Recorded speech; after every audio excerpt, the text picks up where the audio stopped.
A new book gives a rare close-up look at fraternity life in America, including the highly scrutinized culture around pledging. Between 2005 and 2017, at least 72 boys died in fraternity-related incidents. Now, that's according to the book Fraternity, an inside look at a year of college boys becoming men.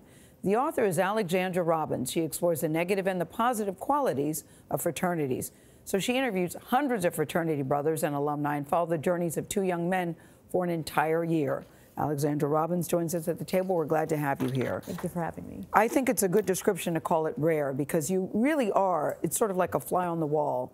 Jake and Oliver are their names. I'm assuming those are not their correct names. But you really take, those aren't their correct names, right? That's not the real names, no. But you take us in real time, their thought process, as they're trying to decide how to pledge, what to pledge. What happened between the two of them, the differences and how it turned out for them both? Well, I don't want to spoil the plot because it's purposely a fun-to-read book, so people keep reading.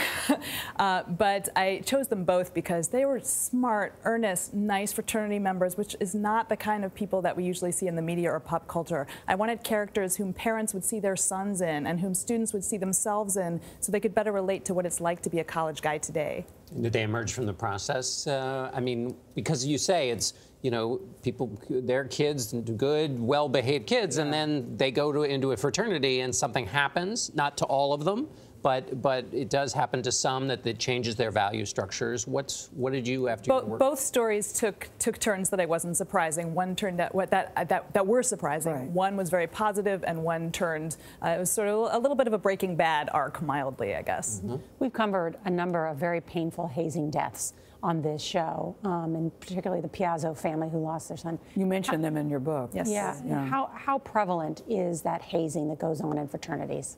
Not all fraternities haze, but the ones that do, it's more than just, it's really more like trying to get pledges to bond so that they emerge supposedly with lifelong friends and the feeling that they've earned the letters. To stop hazing, fraternities can stop it. What they have to do is replace the pledge period with another more challenging bonding activity, like, for example, a tough extended community service project that's not run by fraternity brothers, so there's no hierarchy.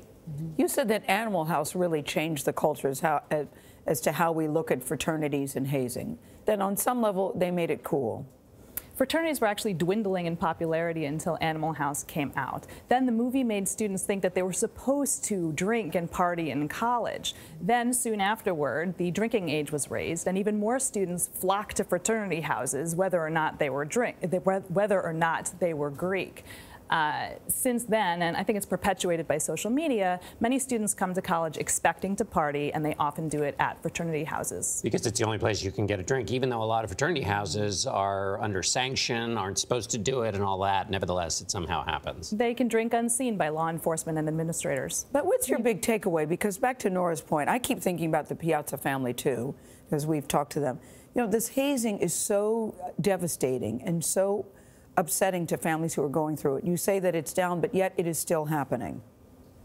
It is still happening. What should parents know if they've got a teenage child who's heading off to college at a young, vulnerable time in their life? Yes, parents who are watching this, who have high school or college age kids, want to know how to keep their kids safe.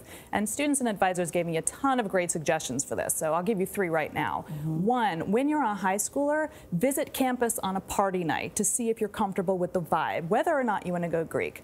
2, if you're interested in joining a Greek chapter, ask cultural, co-ed, or LGBTQ chapters about it. They can tell you whether that chapter treats people with respect.